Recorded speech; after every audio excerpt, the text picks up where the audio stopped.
Welcome to another edition of India Ascends. I'm Gauri Dwivedi. Let's start the show this Friday evening with headlines coming in. India has always been a first responder, especially in its neighborhood, whenever these kinds of natural disasters have taken place. Powerful earthquake rattles Myanmar and neighboring Thailand. Bridges collapse and skyscrapers fall like ninepins. Dozens of workers remain trapped in collapsed Bangkok under construction skyscraper.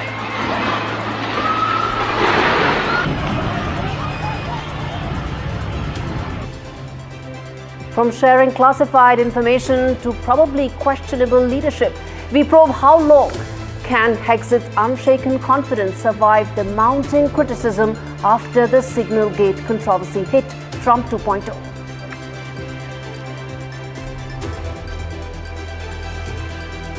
Bangladesh interim advisor Mohammad Yunus makes first state visit to China, underlining growing closeness with Beijing aimed at complicating India's strategic calculus.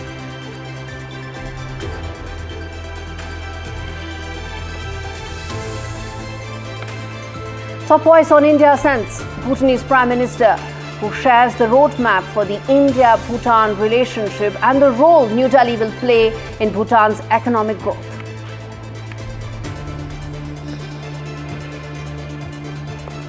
And across the UK, whispers of an exodus grow louder. The wealthiest, including billionaires like Lakshmi Mittal, are considering leaving, all because of a new tax reform targeting the non-dom status. India Ascends decodes.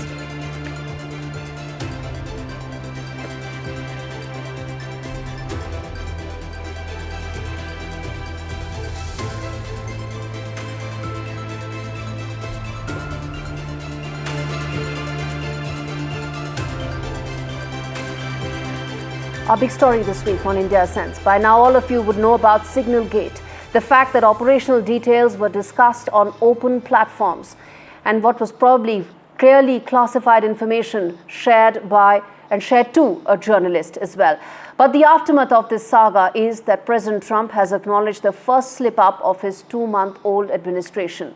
And his Defense Secretary, Pete Hegseth, is again in hot water. And this time it's not for his political views or his ability to play the tough guy, but this time it's about his judgment, something that many have been questioning or have been concerned about for some time. Hegseth's casual attitude towards sensitive operational details has added to the growing chorus of criticism about his leadership. The old adage that loose lips, well, they sink ships, has never been more relevant than now. Hegseth's reckless disregard for security protocols is another reminder of the rookie mistake that has followed him throughout his career. While others in the Trump administration, like National Security Advisor Mike Waltz, may have made their own missteps, it's Hegseth who's been pegged as the villain in this big Signal Gate saga. But for the world, there's reasons to worry, because it's not just, or probably not just, a one-time lapse of judgment. From hasty directives on border operations to an embarrassing purge of diversity content, Pete Hegseth's current tenure has already been marked by a series of mismatched priorities. And one wonders, are Hegseth's decisions based more on what will look good on camera than strategic insights? Hegseth's past, filled with accusations of financial mismanagement, inappropriate behavior, even misconduct at strip clubs, has only added fuel to fire. From strip clubs to Signal Gate, Pete Hegseth's judgment has been under cloud. The most likely first casualty of this controversy, probably. It won't be the policies that were poorly executed or the decisions that should have been more carefully weighed. It could be Pete Hegseth himself.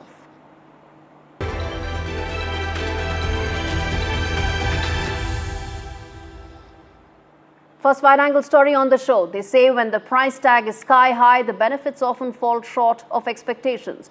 Nations around the world are waking up to the harsh reality of the F-35, a jet that costs trillions of dollars, comes with more baggage than a transatlantic flight, from broken promises to questionable reliability. Nations are now pulling the plug. For India, it seems like the Su-57 deal is starting to look much smarter bet. This report tells you the entire story in detail.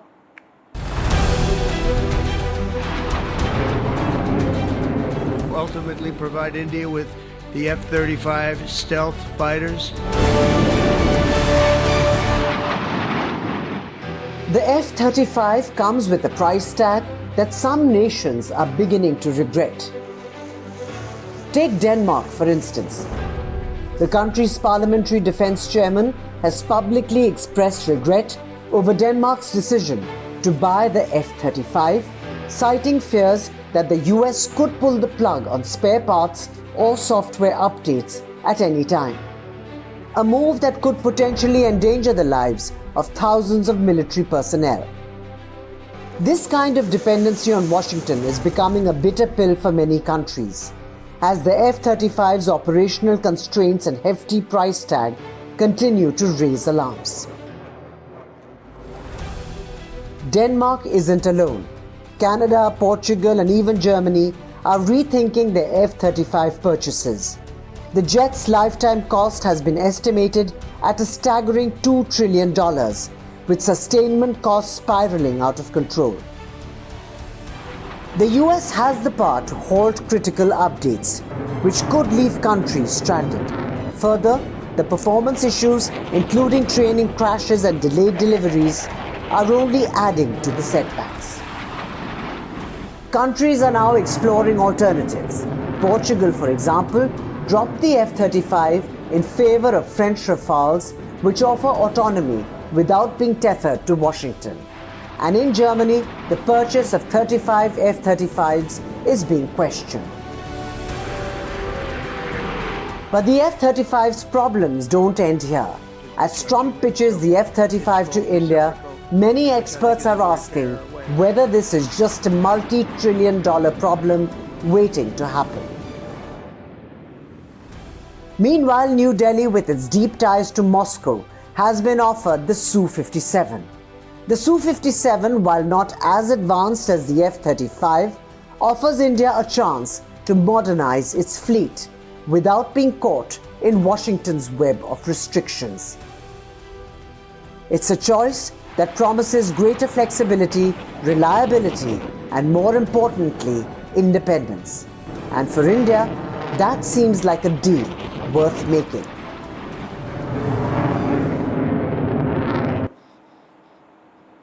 When it comes to defense, one size doesn't fit all, and one just cannot afford to lose the edge of the F-35. Soaring costs and growing doubts have nations rethinking their strategy. For India, it may be time to start looking eastward, where deals come without the strings, because sometimes it's better to trust what you know rather than take a gamble.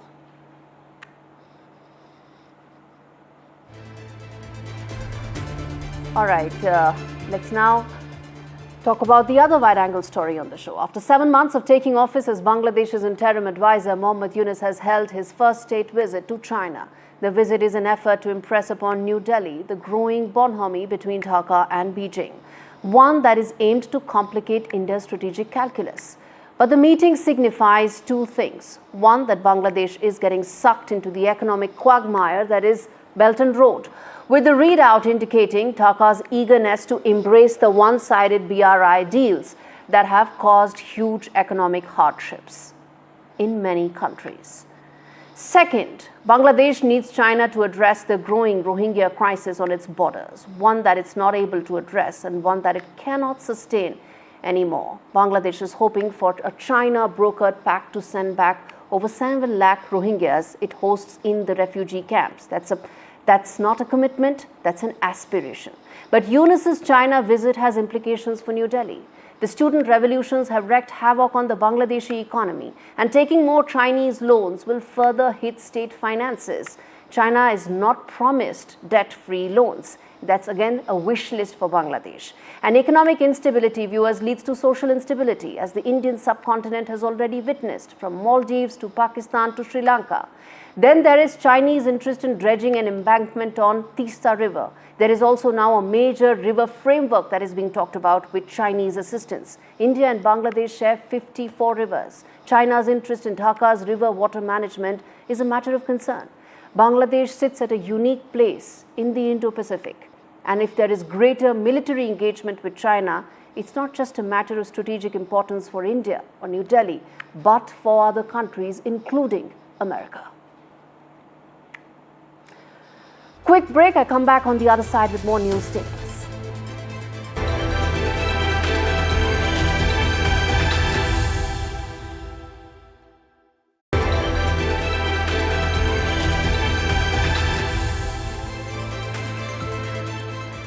Welcome back. You're watching India Sense, and let's now play out the top voice on the show this week. Bhutanese Prime Minister Tshering Togbe, who spoke to me a short while back about the roadmap that he envisages between India and Bhutan, and also the kind of leadership lessons that he thinks the world needs right now. Listen in.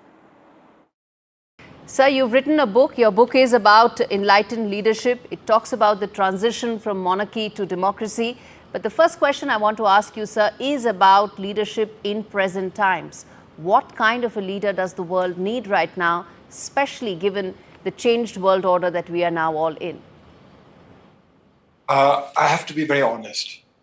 The title Enlightened Leadership is a clickbait.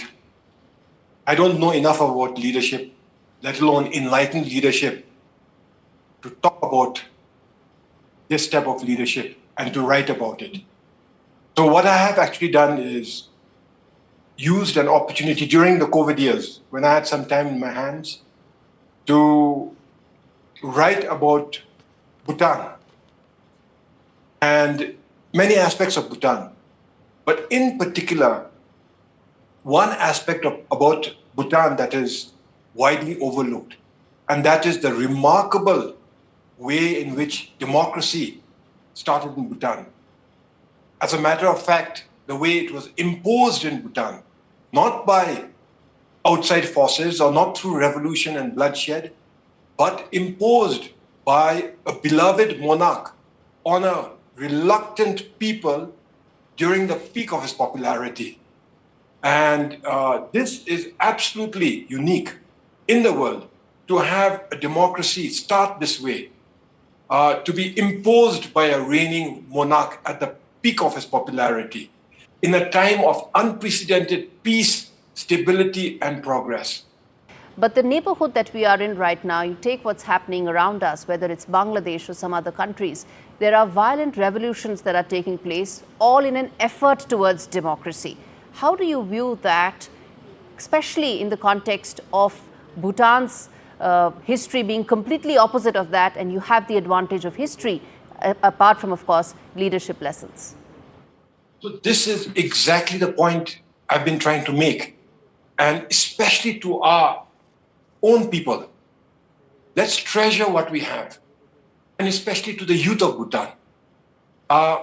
In our region, whether it's India, Bangladesh you just mentioned, Nepal, Pakistan, Sri Lanka, Maldives, Afghanistan, some places don't even have democracy yet. But wherever there's democracy, even in India, it was a product of bloodshed, of sacrifice, of revolution. In Bhutan, it was a product of enlightened leaders imposing it on a reluctant people in a time of peace and prosperity, unprecedented stability. And this makes Bhutanese democracy, Bhutan's democracy, absolutely unique. How have you seen the India-Bhutan relationship develop, grow closer? It's always been a very important relationship, but how have you seen its growth in the last couple of decades?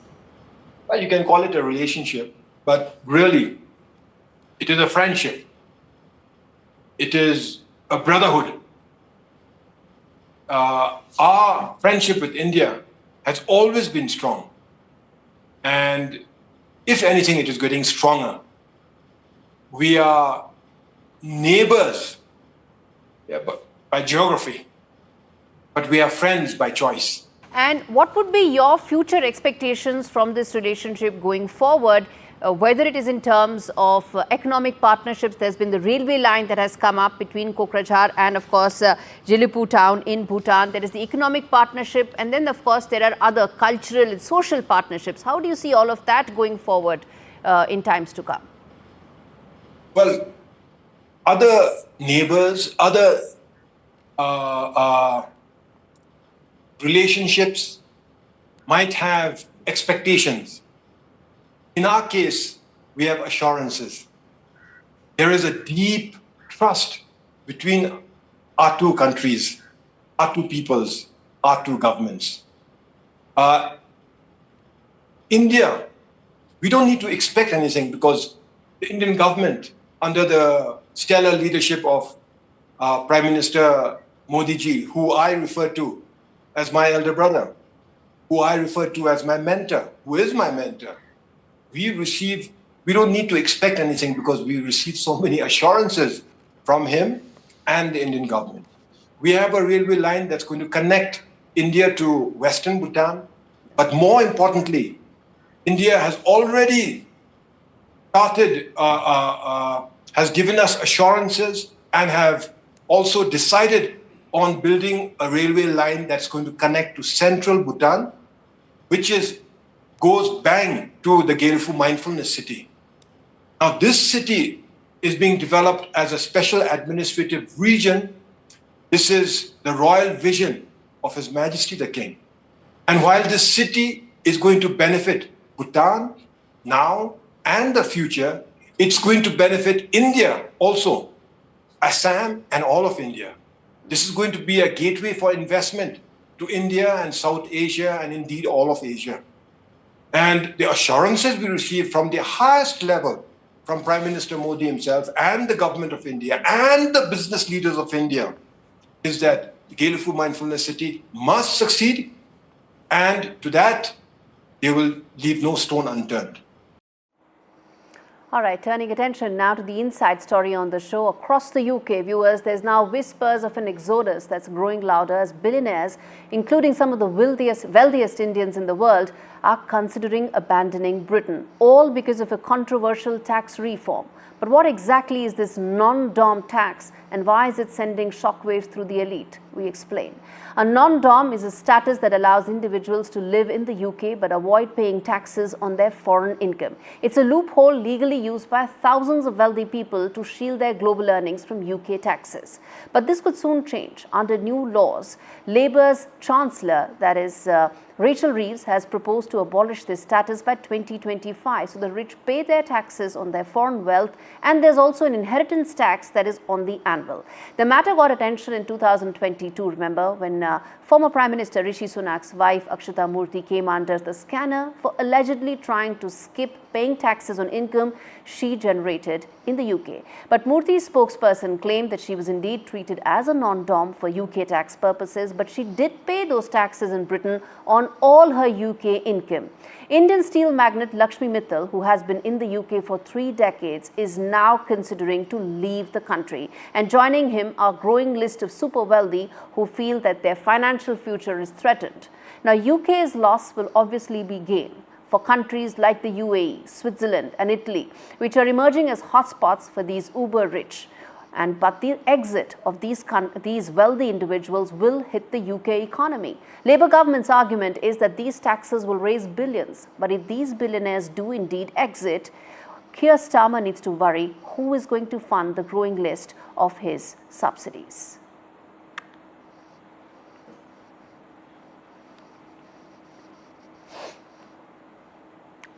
Worldview segment on the show. First up, Jammu and Kashmir's Kathua woke up to a tragedy unfolding Thursday morning in a brutal clash between our brave policemen and a group of heavily armed terrorists. 4 officers made the ultimate sacrifice. They weren't just statistics, they were fathers, sons, husbands, whose lives were stolen in a desperate firefight. With every bullet fired, with every life lost, the echoes of Pakistani proxies reverberate.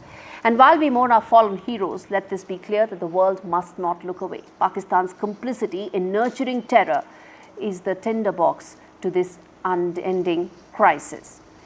It's time for the world to wake up. If terror is a beast, then Pakistan is the breeder. India will not forgive, nor will it ever forget.